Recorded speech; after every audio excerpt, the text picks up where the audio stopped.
नमस्कार प्यारे बच्चों। अभी तक अपन ने दूरी और विस्थापन का अध्ययन कर लिया है। इससे आगे अपन देखने वाले हैं चाल तथा वेग। चाल को इंग्लिश में कहते हैं स्पीड और वेग को कहते हैं वेलोसिटी। सबसे पहले अपन देखेंगे चाल के बारे में। तो चाल के बारे में अपन यहाँ पे देख रहे हैं चाल या ताक्षणिक चाल, क्योंकि चाल को अपन दो रूप में पढ़ेंगे। एक चाल का प्रकार होगा ताक्षणिक चाल और दूसरा प्रकार होगा औसत चाल। तो सबसे पहले अपन समझते हैं ताक्षणिक चाल में ताक्षणिक का क्या मतलब होगा। तो अपन कह सकते हैं कि इसका परिभाषा देखें कि समय के विशेष क्षण पर जो कण की चाल होगी, यानी किसी क्षण पर यानी टी बराबर 1 सेकंड पे या फिर टी बराबर 2 सेकंड पर जो कण की जो चाल होगी वो चाल आपकी ताक्षणिक चाल कहलाती है। तो अपन यहाँ पे समझ गए होंगे कि ताक्षणिक का मतलब किसी क्षण पर जो भी चाल होगी वो आपकी ताक्षणिक चाल कहलाएगी। यदि सीधा चाल लिखा है तब भी आपको समझना है कि वो ताक्षणिक चाल है। तो यहाँ से तो ये अपन समझ गए कि ताक्षणिक का मीनिंग क्या होगा। दूसरा इसका परिभाषा होगा कि समय के साथ तय दूरी में परिवर्तन की दर चाल कहलाती है। यानी समय के साथ दूरी में परिवर्तन की दर, दर का मतलब होगा यहाँ पे समय का भाग देना। तो अपन कैसे बोलेंगे, देखिए चाल बराबर अपन कह सकते हैं दूरी में परिवर्तन। तो डी यहाँ पे लिख दें दूरी, तो ये क्या होता है, दूरी में बहुत छोटा सा परिवर्तन। और समय जो लगा है वो एक क्षण है, तो अपन कह सकते हैं समय होगा डी टी। तो इसको अपन कह सकते हैं कि जो चाल है वो दूरी में परिवर्तन की दर होती है। तो इस तरीके से ये अपन ने फॉर्मूला भी देख लिया कि चाल बराबर क्या होता है, दूरी में परिवर्तन की दर। तो इस तरीके से अपन ने ताक्षणिक चाल के बारे में देख लिया। अब अपन बढ़ते हैं, दूसरा प्रकार जो है वो है इसका औसत चाल। औसत चाल यानी एवरेज स्पीड अपन देखें। देखिए ताक्षणिक क्या होता है, किसी क्षण विशेष पर परिभाषित होती है, लेकिन जो औसत चाल जो होती है वो किसी इंटरवल यानी एक अंतराल के लिए परिभाषित होती है। इसका अपन एक सिंपल सा परिभाषा देखें तो ये कह रहा है कि यह कण के द्वारा कुल तय दूरी और उस दूरी को तय करने में लगे समय के अनुपात ही औसत चाल कहलाती है। यानी कह रहा है कि औसत चाल क्या होती है कि कुल दूरी बटा उस दूरी को तय करने में लगा समय। तो अपन कह सकते हैं कि फॉर एग्जाम्पल कोई कण 2 मीटर की दूरी चला हो और उस 2 मीटर की दूरी को तय करने में जो लगा समय होगा वो मान लीजिए 5 सेकंड होगा। तो अपन यहाँ पे कह सकते हैं कि क्षण विशेष की बात न होके एक समय अंतराल की बात होती है। तो समय अंतराल की बात जब भी हो तो आपको समझ जाना है कि चाल कौन सी है, औसत चाल है। तो अपन कह सकते हैं कि औसत चाल का जो फॉर्मूला होगा वो होगा कुल दूरी बटा कुल समय। कुल दूरी बटा कुल समय, कुल दूरी को अपन यहाँ पे दर्शा रहे हैं डी से और लगा कुल समय डेल्टा टी से। तो इस तरीके से अपन ने देखा कि ताक्षणिक का मतलब होता है किसी क्षण विशेष पे, बट औसत का मीनिंग होता है यहाँ पे एक समय अंतराल में। तो इस तरीके से पूरी फिजिक्स में ताक्षणिक और औसत का मीनिंग यही रहने वाला है। तो यहाँ से अपने को ये चीज़ें समझ में आ गई कि औसत चाल क्या होती है और ताक्षणिक चाल क्या होती है। तो अब अपन देखते हैं चाल के बारे में कुछ महत्वपूर्ण बिंदु। तो देखिए कि पहला कह रहा है कि चाल एक अदिश राशि है। बात सही है कि चाल के अंदर किसकी चर्चा हो रही है। जैसे अपन ने देखा कि औसत चाल यहाँ पे अपन ने देखा कि कुल दूरी बटा कुल लगा समय। तो अपन कह सकते हैं डी यहाँ पे दूरी है और डी आप दूरी कह रहे हैं। दूरी तो अपन देख के आ चुके हैं कि दूरी क्या है, एक अदिश राशि है। तो यहाँ पे एक अदिश राशि है तो अपन कह सकते हैं कि चाल भी एक अदिश राशि है। तो यहाँ से अपने को समझ में आ गया कि चाल एक अदिश राशि है। उसका कारण था कि दूरी भी एक अदिश राशि है। मात्रक की बात करें तो एक फॉर्मूला आना चाहिए। तो फॉर्मूला अपने को आता है कि बी औसत यानी औसत चाल बराबर क्या होता है, दूरी बटा लगा समय। अपन कह सकते हैं दूरी के लिए जो इकाई यूज या मात्रक जो होता है वो मीटर होता है और समय के लिए सेकंड होता है। तो अपन लिख सकते हैं कि इसका जो मात्रक होगा वो मीटर प्रति सेकंड होगा, यानी मीटर पर सेकंड होगा। तो इस तरीके से अपन ने मात्रक देखा। अब अपन बात करते हैं वीमा की। वीमा के लिए भी आपको फॉर्मूला आना चाहिए। तो अपन कह सकते हैं वी एवरेज का आपको वीमा निकालना है तो आपको इसके लिए डी का वीमा निकालना पड़ेगा और जो टाइम है उसका बीमा भी आपको निकालना पड़ेगा। तो आप कह सकते हैं डी मतलब दूरी है, दूरी का बीमा क्या होगा, कैपिटल एम होगा। सॉरी, दूरी का बीमा कैपिटल एल होगा, सॉरी कैपिटल एल होगा और समय का जो बीमा होगा वो कैपिटल डी होगा। मैं कह सकता हूँ इसका बीमा आएगा एल टी माइनस वन। तो इस तरीके से एल टी माइनस वन। देखिए मात्रक और बीमा जो चैप्टर है वो जब भी कोई भी भौतिक राशि आएगी वहाँ पे अपन उसका मात्रक देखेंगे और उसका बीमा देखेंगे। मात्रक और बीमा के लिए उस भौतिक राशि का फ़ॉर्मूला आपको अच्छे से याद होना चाहिए और फ़ॉर्मूले में जो भी राशियाँ हैं, उन राशियों के बारे में भी पता होना चाहिए। जिस तरीके से अपन ने देखा कि औसत चाल में जो डी होता है, वो दूरी होता है, तो दूरी के लिए मीटर लिखते हैं और टी के लिए सेकंड लिखते हैं, तो इस तरीके से मीटर पर सेकंड हो गया। बीमा निकालने गए तब भी आपको पता होना चाहिए कि डी यहाँ पे दूरी है, तो दूरी के लिए अपन कह सकते हैं एल यानी लेंथ के लिए यूज़ करते हैं और डेल्टा टी यहाँ पे समय है, तो टाइम टी यूज़ करते हैं, तो एल टी माइनस वन होगा। ये बड़ी आसान सी चीज़ें थी। चलिए, यहाँ पे अपन ने 3 बिंदु देखे और कुछ बिंदु यहाँ पे अपन और देख रहे हैं। इसमें बोला है कि जो वाहनों में स्पीडोमीटर होता है, वो ताक्षणिक चाल नापता है। स्पीडोमीटर क्या होता है? जैसे आप देखते हैं कार में इस तरीके से एक मीटर होता है और उसमें यहाँ पे अपन कह सकते हैं एक सुई होती है। तो ये सुई यहाँ से स्टार्ट होके यहाँ पे आ सकती है और फिर यहाँ पे भी आ सकती है। तो अपन को मान लीजिए अपन गाड़ी में बैठे हुए हैं और गाड़ी मान लीजिए इधर की तरफ जा रही है, ठीक है? गाड़ी इधर की तरफ जा रही है। अपन ने किसी क्षण पे पूछा कि गाड़ी की चाल क्या है? तो उस व्यक्ति ने क्या करा, उस गाड़ी के स्पीडोमीटर पे देखा और स्पीडोमीटर में जो इसका सुई था वो यहाँ पे है और यहाँ पे लिखा है कि 60 किलोमीटर पर आवर। तो अपन कह सकते हैं कि उस क्षण पे उस कण की चाल कितनी थी? 60 किलोमीटर पर आवर। तो अपन कह सकते हैं कि ये वाली जो चाल किसी क्षण पे है, वो चाल आपकी ताक्षणिक चाल होती है। तो आपसे क्वेश्चन पूछा जाता है कि जो वाहन या गाड़ी में जो स्पीडोमीटर लगा रहता है, वो कौन-सी चाल का मापन करता है? तो आपका आंसर होगा ताक्षणिक चाल। इसके बाद दूसरा पॉइंट देखें, दूसरा पॉइंट कह रहा है कि गतिमान कण के लिए चाल कभी शून्य अथवा ऋणात्मक नहीं हो सकती। देखिए, चाल का जो फ़ॉर्मूला होता है, अपन अभी पढ़ के आए कि औसत चाल क्या होता है? औसत चाल का फ़ॉर्मूला कहते हैं आप कुल दूरी बटा लगा कुल समय, ये इसका फ़ॉर्मूला होता है। अब आपको ये नॉलेज है कि कोई कण गतिमान है, तो उसके लिए दूरी कभी भी शून्य अथवा ऋणात्मक नहीं हो सकती, क्योंकि गतिमान कण है तो दूरी न कुछ तो आई होगी और वो दूरी आई होगी आपकी पॉजिटिव और उसमें समय भी लगा होगा, तो समय आप कहेंगे वो भी पॉजिटिव। तो पॉजिटिव बाई पॉजिटिव, तो आंसर तो आएगा पॉजिटिव। तो अपन कह सकते हैं कि जो चाल होगी वो सदैव धनात्मक होती है। चाल कभी भी ऋणात्मक नहीं हो सकती, लेकिन चाल समय के साथ घट या बढ़ सकती है, क्योंकि अपन कह सकते हैं जब गाड़ी चलती है तो 0 से ज़्यादा की स्पीड बढ़ाती है तो अपन कह सकते हैं उसकी चाल बढ़ रही है। लेकिन जब गाड़ी रुकने वाली होती है तो चाल मान लीजिए 60 किलोमीटर पर आवर से कितनी करती है? 0। तो चाल का मान घट सकता है, बढ़ सकता है, लेकिन कभी भी चाल का मान ऋणात्मक नहीं हो सकता। तो ये आपके चाल के कुछ महत्वपूर्ण बिंदु थे। अब देखिए, अपन क्या करते हैं कि अपन औसत चाल की गणना करना चाहते हैं, लेकिन उसके लिए कंडीशन क्या है? कंडीशन के आधार पर ही अपन औसत चाल की गणना करेंगे। अपने को कंडीशन दी है कि यदि कण भिन्न-भिन्न एक समान चाल भिन्न-भिन्न एक समान चाल, यानी एक समान चाल का कहने का मतलब है कि V1 अपने जो समय अंतराल T1 है, उसमें एक समान रहती है और V2 जो है वो T2 समय अंतराल में एक समान रहती है। तो इस वजह से बोला है कि भिन्न-भिन्न एक समान, यानी V1 V2 अलग-अलग हैं, लेकिन V1 जो है वो T1 के द्वारा नियत है। क्रमशः इतने अंतरालों में गति करता है, तब आपको औसत चाल आपको बतानी है।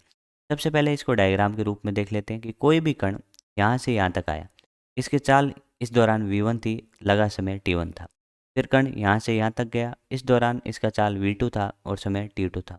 इसी तरीके से अपन कह सकते हैं आगे लास्ट में अपन बोलें तो कह सकते हैं कि कण Tn और यहाँ पे अपन कह सकते हैं चाल Vn है। तो यहाँ पे अपन फॉर्मूला लिखें किसका?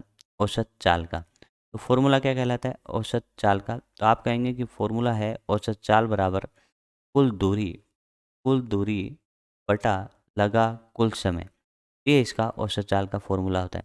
तो आप कह सकते हैं कुल दूरी, देखिए कुल दूरी यहाँ पे दी नहीं है, तो अपन मान लेते हैं कि ये वाली जो दूरी है वो दूरी आपकी D1 है, ये वाली दूरी आपकी D2 है और इसी तरीके से आगे ये दूरी Dn है। तो बड़े आराम से रख सकते हो तुम कि ये D1 है प्लस ये D2 है और इस तरीके से अपन कह सकते हैं ये Dn है।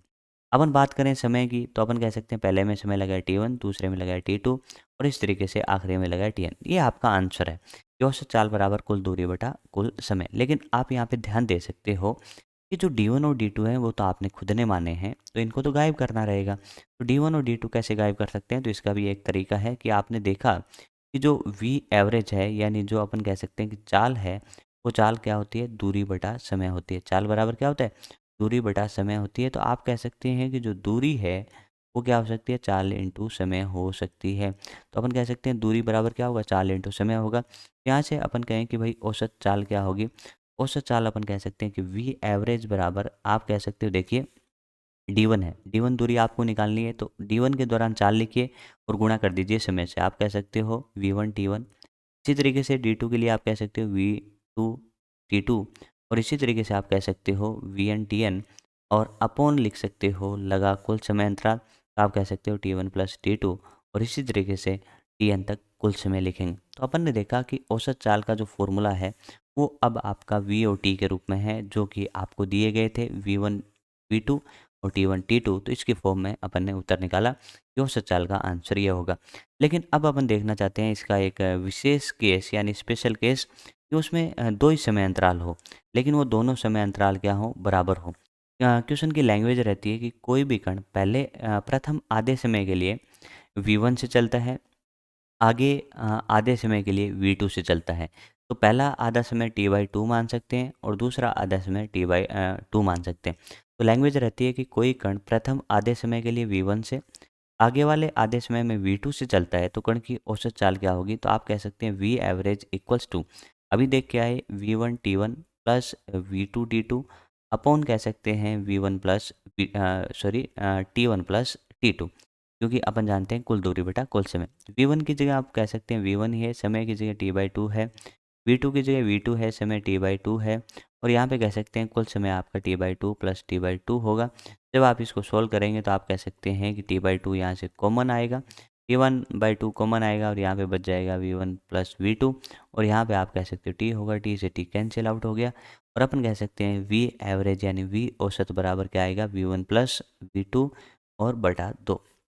तो इस तरीके से अपन कह सकते हैं कि औसत चाल जो होती है, औसत चाल वैसे तो सामान्य फॉर्मूला तो है, समय अंतराल दिए हों तो V1 T1 plus V2 T2 upon T1 plus T2।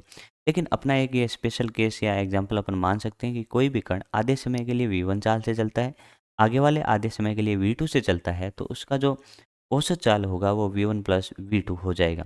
ठीक है, ये बात आपको अच्छे से समझ में आई होगी। हाँ, तो अभी तक अपन ने क्या देखा कि किसी भी कण के लिए औसत चाल की गणना करी थी भिन्न-भिन्न समय अंतरालों में, यदि चाल V1, V2, V3 ऐसे हो तो। अब अपन देखेंगे कि कोई कण भिन्न-भिन्न दूरियां जैसे S1 दूरी V1 चाल से चलता है, S2 दूरी V2 से चलता है और S3 V3 से चलता है, इसी तरीके से Sn Vn से चलता है, तब आपको औसत चाल की गणना करनी है। सिंपल सी बात होती है कि औसत चाल अपन देख चुके हैं कि V एवरेज जो होता है वो कुल दूरी बटा कुल समय होता है। तो अपन यहाँ पे कह सकते हैं कुल दूरी, पहले वाली दूरी S1 प्लस दूसरे वाली दूरी S2 और तीसरे वाली दूरी S3 और इसी तरीके से अपन कह सकते हैं लास्ट वाली दूरी Sn होगी। और अपन कह सकते हैं लगा कुल समय मान लेते हैं कि पहले में T1 लगा हो, दूसरे में T2 लगा हो और इसी तरीके से तीसरे में T3 लगा हो, तो अपन कह सकते हैं लास्ट वाले में Tn लगा होगा। अब यहाँ पे देखने वाली बात ये है कि अपने को V एवरेज की गणना में S1, S2, S3 तो दिए गए हैं, या T1, T2, T3 दिए हैं? तो आप कहेंगे नहीं दिए, तो क्या करो, फाइंड करो। तो अपन कह सकते हैं कि फॉर्मूला, सामान्य फॉर्मूला देखें तो अपन जानते हैं कि चाल बराबर क्या होता है, दूरी बटा समय। तो चाल होता है दूरी बटा समय। आपको गणना करनी है किसकी, समय की। तो आप कह सकते हैं कि समय बराबर होगा आपका दूरी बटा चाल। तो आपको दूरी बटा चाल करने से समय मिलेगा। तो क्या करेंगे, देखो पहली दूरी S1 है, दूसरी दूरी S2 है और तीसरी S3 है और इसी तरीके से लास्ट वाली दूरी Sn है। आप कह सकते हैं कि T1 समय फाइंड करने के लिए, T1 समय ज्ञात करने के लिए अपने को दूरी चाहिए S1 और इसका चाल चाहिए V1। इसी तरीके से दूरी चाहिए S2 और चाल चाहिए V2 और T3 के लिए अपने को दूरी है S3 और चाल है V3 और इसी तरीके से अपन कह सकते हैं कि इसमें जो दूरी है वो आपकी Sn है और चाल आपकी Vn है। तो इस तरीके से अपन कह सकते हैं कि ये अपन ने फाइंड किया। तो V एवरेज का मान आ गया अपने पास ये कि कुल दूरी बटा कुल समय। इसके अंदर अपन कह सकते हैं कि अपने पास S1, S2, S3 भी है और आपके अंदर आपके पास V1, V2, V3 भी है। तो इस तरीके से औसत चाल का अपन ने यहाँ पे गणना कर ली। चलिए इसका एक स्पेशल केस देखते हैं। स्पेशल केस में क्या कह रहा है कि कोई कण यदि आधी दूरी को अपन मान लेते हैं D/2, पूरी दूरी D हो तो आधी दूरी D/2 और उसमें जो चाल है वो आपकी V1 है और आगे वाली आधी दूरी यानी D/2 दूरी V2 से चलता है, तब आपको बताना है कि औसत चाल क्या होगा, यानी V एवरेज क्या होगा। इस केस में कह सकते हैं कि V एवरेज का जो मान होता है वो कुल दूरी अपन कह सकते हैं D/2 प्लस D/2 अपॉन कह सकते हैं लगा कुल समय। तो ये हो गया V एवरेज। अब अपन देख लेते हैं कि V एवरेज में कुल दूरी अपन कहेंगे D/2 प्लस D/2 तो D हो गया।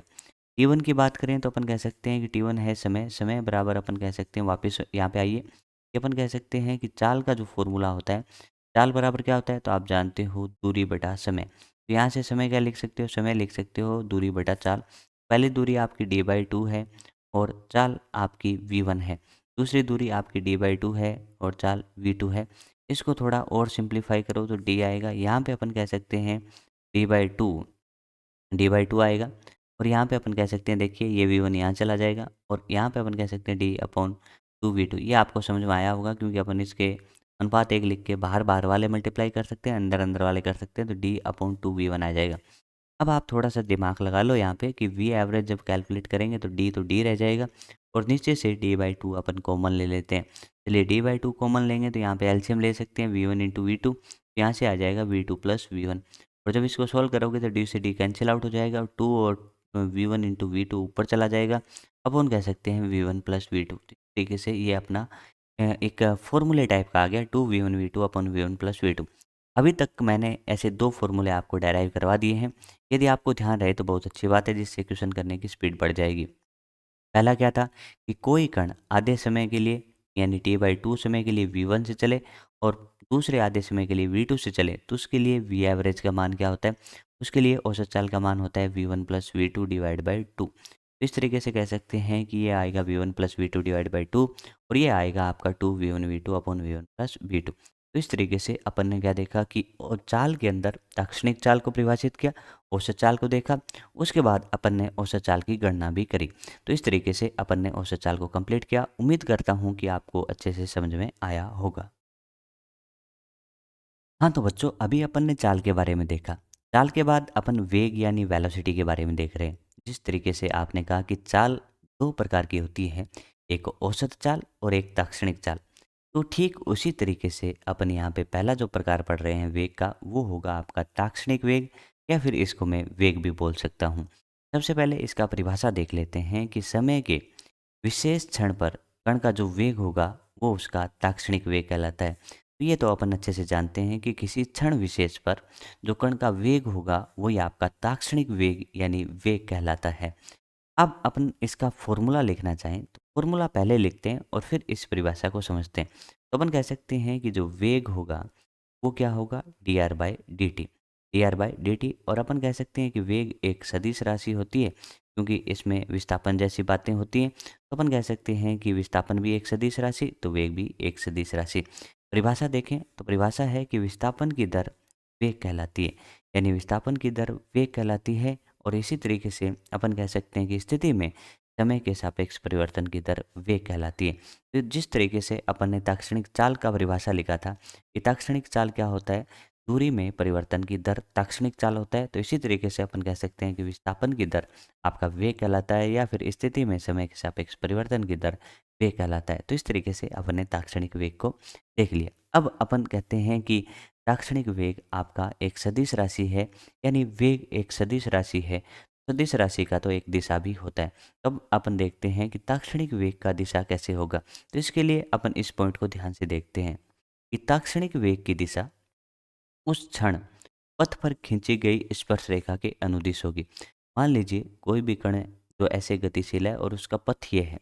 तो अब अपने को क्या करना है कि इसके किसी क्षण क्षण मतलब यहाँ पे कह सकते हैं ये एक क्षण है और इसी तरीके से यहाँ पे भी अपन कह सकते हैं ये एक क्षण है या फिर बात करें इस क्षण पे तो अपने को यहाँ पे क्या करना है कि ताक्षणिक वेग यानी वेग की दिशा बतानी है। तो अपन कह सकते हैं यहाँ पे वेग की दिशा अपन बताएं तो इस बिंदु पे अपन एक स्पर्श रेखा बनाते हैं। तो ये इसकी स्पर्श रेखा रही तो अपन कह सकते हैं ये स्पर्श रेखा की जो दिशा होगी वही आपके वेग की दिशा होगी। यदि ये कण जो है वो इस पथ के अनुदिश ऐसे जा रहा है तो मैं कह सकता हूँ कि इस बिंदु पे इसके वेग की दिशा इस एरो के अनुदिश यानी इस तीर के अनुदिश होगी। ठीक इसी तरीके से अपन यहाँ पे कह सकते हैं कि इस बिंदु पे इस वेग की दिशा ऐसे होगी तो इस बिंदु पे इसके वेग की दिशा ऐसे होगी। यदि कोई कण मान लीजिए वृत्तीय गति कर रहा है, कैसे कर रहा है? ये वृत्तीय गति कर रहा है तो आपको किसी भी बिंदु पे वेग की दिशा बतानी है। जैसे इस बिंदु पे आपको वेग की दिशा बतानी है तो आप क्या करेंगे इस बिंदु पे एक स्पर्श रेखा खींच देंगे क्योंकि कण कैसे घूम रहा है कण तो ऐसे घूम रहा है मान लीजिए कण ऐसे घूम रहा है और अपने से पूछे कि इस बिंदु पे बताइए वेग की दिशा क्या होगी तो अपन इस बिंदु पे स्पर्श रेखा ऐसे खींच देंगे। ताक्षणिक वेग की दिशा उस क्षण पथ पर खींची गई स्पर्श रेखा के अनुदिश होती है। ये आपको अच्छे से समझ में आ गया होगा। तो इस तरीके से अपन ने ताक्षणिक वेग का फॉर्मूला और ताक्षणिक वेग की दिशा दोनों के बारे में अच्छे से अध्ययन कर लिया। अब अपन देखते हैं औसत वेग। अपन जानते हैं कि औसत वेग क्या होता है। औसत वेग समय अंतराल में परिभाषित होता है। तो इसका परिभाषा देखते हैं कि गतिमान कण के द्वारा तय किए गए कुल विस्थापन और उसमें लगे कुल समय के अनुपात को औसत वेग कहते हैं। यानी अपन बात करें वी एवरेज, वी एवरेज का फॉर्मूला जो होगा उसका फॉर्मूला होगा कुल विस्थापन बटा उस कुल विस्थापन को तय करने में लगा समय। तो कुल विस्थापन बटा कुल समय आपका औसत वेग कहलाता है। अब यहाँ पे बारी आती है कि भाई औसत वेग का फॉर्मूला तो देख लिया कि कुल विस्थापन बटा कुल समय होगा, लेकिन इसकी दिशा कैसे होगी। अब इसका मैं थोड़ा सा, यदि कोई भी कण जैसे एक्स के अनुदिश चल रहा है तो एक्स के अनुदिश चलेगा तो उसका विस्थापन क्या होगा, डेल्टा एक्स। तो अपन लिख सकते हैं कि वी बराबर delta x by delta T. ये हो गया फॉर्मूला। लेकिन आर के फॉर्म में लिखना चाहें तो अपन लिख सकते हैं कि वी बराबर delta R by delta T. Vector form में लिख सकते हैं delta R by delta T. तो ये किसके अनुदिश होगा, वी एवरेज। तो अपन कह सकते हैं कि वी एवरेज जो होगा उसका जो दिशा होगा वो डेल्टा आर के अनुदिश होगा। तो अपन कह सकते हैं कि औसत वेग की दिशा तापन सदिश के अनुदिश होती है। क्योंकि अपन जानते हैं कि वी एवरेज यानी लिखना चाहें तो delta X by delta T है, या फिर V average delta R by delta T है। ये डेल्टा टी आपका विस्थापन है और विस्थापन एक सदिश राशि है। तो अपन कहेंगे कि औसत वेग जो होगा उसकी दिशा विस्थापन के अनुदिश होगी। तो ये भी आपको अच्छे से समझ में आ गया होगा कि औसत वेग का फॉर्मूला होगा कुल विस्थापन बटा कुल लगा समय, और उसकी दिशा विस्थापन के अनुदिश होगी। इसमें आपको कोई दिक्कत नहीं होगी। चलिए अब अपन देखते हैं वेग के बारे में कुछ महत्वपूर्ण बिंदु। इसमें पहला बिंदु है कि जो वेग है वो एक सदिश राशि। आपने देखा कि वेग के ताक्षणिक और औसत जब फॉर्मूले लिख रहे थे तो उसके अंदर अपन विस्थापन को लिख रहे थे। तो विस्थापन अपन जानते हैं कि एक सदिश राशि होती है, इस वजह से वेग भी एक सदिश राशि होगी। मात्रक की बात करूं तो मात्रक का फॉर्मूला आपको पता होना चाहिए कि अपन कहते हैं कि वी एवरेज इक्वल्स टू अपन लिख सकते हैं कि delta R by delta T. तो अपन कह सकते हैं डेल्टा आर आपका विस्थापन है, तो विस्थापन का मात्रक होता है मीटर और समय का मात्रक होता है सेकंड, तो मीटर पर सेकंड इसका मात्रक हो जाएगा। ये आपका एसआई में मात्रक हुआ। इसी को आपको सीजीएस में निकालना हो तो आप कह सकते हैं मीटर के लिए सेंटीमीटर लिख सकते हैं और सेकंड का तो सेकंड ही रहेगा, तो सेंटीमीटर पर सेकंड आपका सीजीएस में आंसर आ जाएगा। तो इस तरीके से मात्रक हो गए। विमा की बात करें तो अपन कह सकते हैं कि विमा क्या होगा। तो विमा के लिए एक फॉर्मूला लिख लेते हैं कि वी एवरेज का विमा आपको चाहिए तो इसके लिए आपको विस्थापन का विमा लिखना पड़ेगा और समय का विमा लिखना पड़ेगा। विस्थापन अपन जानते हैं क्या है, एक प्रकार की लंबाई है तो कैपिटल एल हो जाएगा, और लगा समय आपका समय कैपिटल टी है, तो इस तरीके से इसका विमा एल टी माइनस वन आ गया। तो अपन यहाँ से तुलना कर सकते हैं कि वेग और चाल का मात्रक और विमा तो एक समान ही होता है। तो यहाँ पे एक तरीके से ये उनकी सिमिलरिटी है कि वेग और चाल के मात्रक तथा विमा एक बराबर होते हैं। चलिए कुछ पॉइंट और देखते हैं जिसमें से यहाँ पे है इनका अंतर। अपन यहाँ पे कह रहे हैं कि चाल एक अदिश राशि है जबकि वेग एक सदिश राशि। ये इसका अंतर हो गया। चाल दूरी से आती है इस वजह से अदिश है, और वेग विस्थापन से आता है तो इस वजह से ये सदिश है। चलिए चाल कभी भी ऋणात्मक नहीं हो सकती। अपन ने देखा था कि चाल दूरी से आएगी तो दूरी कभी ऋणात्मक नहीं होती, तो इस वजह से चाल ऋणात्मक नहीं होगी। जबकि वेग वेग धनात्मक ऋणात्मक या शून्य हो सकता है, क्योंकि अपन ने देखा कि विस्थापन खुद क्या हो सकता है, धनात्मक ऋणात्मक या शून्य हो सकता है। तो विस्थापन से ही तो वेग आता है, तो इस वजह से ये धनात्मक ऋणात्मक अथवा शून्य हो सकती है। अपन सामान्यतः एक फॉर्मूला लिख के आए थे।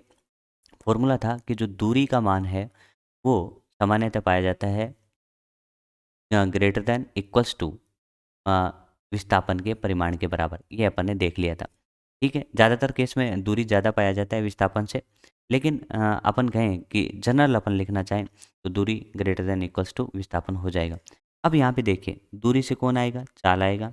विस्थापन से कौन आएगा, वेग आएगा। तो आप कह सकते हैं कि इसमें औसत चाल का मान औसत वेग के परिमाण के मान से ज़्यादा होगा। क्यों? क्योंकि इसके लिए दूरी है तो दूरी तो ज़्यादा होगी इससे, विस्थापन से। तो इस वजह से औसत चाल का मान औसत वेग के परिमाण से ज़्यादा होगा। लेकिन कोई कण जैसे सरल रेखा के अनुदिश बिना मुड़े चल रहा है तो उस केस में आप कह सकते हो दूरी तथा विस्थापन का परिमाण बराबर होता है। तो इस केस में आप कह सकते हो कि औसत चाल बराबर होगी औसत वेग के परिमाण के। तो इस तरीके से ये पॉइंट आपको अच्छे से समझ में आ गया होगा। चलिए आगे देखते हैं कि मान लीजिए किसी भी प्रकार के मार्ग पर ताक्षणिक चाल ताक्षणिक वेग के परिमाण के सदैव बराबर होती है। ये पॉइंट अच्छा पॉइंट है। तो अपन कह सकते हैं कि फॉर एग्जाम्पल किसी भी मार्ग का मतलब अपन वक्राकार मार्ग ही ले लेते हैं। तो इस तरीके के मार्ग में अपन किसी क्षण पे बात करेंगे, तो क्षण के लिए अपन कहते हैं कि तय जो दूरी या विस्थापन होगा वो बहुत ही कम होगा। और जब इसको अपन बनाने जाएँगे तो एक आपको सरल रेखा जैसा दिखेगा। तो अपन कह सकते हैं ये सरल रेखा दिखा, और सरल रेखा दिखा तो इस वज़ह से अपन कह सकते हैं भई सरल रेखा की तो दिशा एक बराबर होती है। क्योंकि ताक्षणिक चाल और ताक्षणिक वेग क्षण पे परिभाषित होते हैं, और क्षण पे परिभाषित होते हैं तो उस केस में ये वाला जो दूरी का अंतराल होगा या जो विस्थापन होगा वो बहुत ही कम होगा।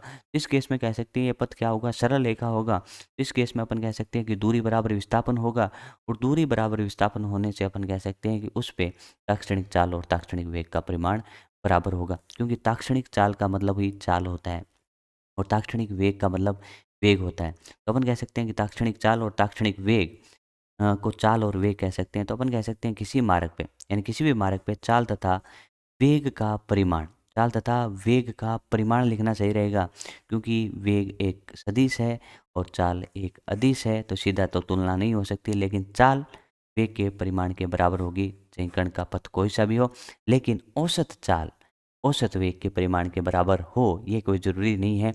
एक केस ऐसा हो सकता है जिसमें ये बराबर हो सकती है, यदि कोई कण बिना मुड़े सरल रेखा के अनुदिश चलता है, तो उस केस में अपन कह सकते हैं कि विस्थापन का परिमाण दूरी के बराबर होता है। तो अपन कह सकते हैं कि औसत वेग का परिमाण वहाँ पे आपका औसत चाल के बराबर हो सकता है।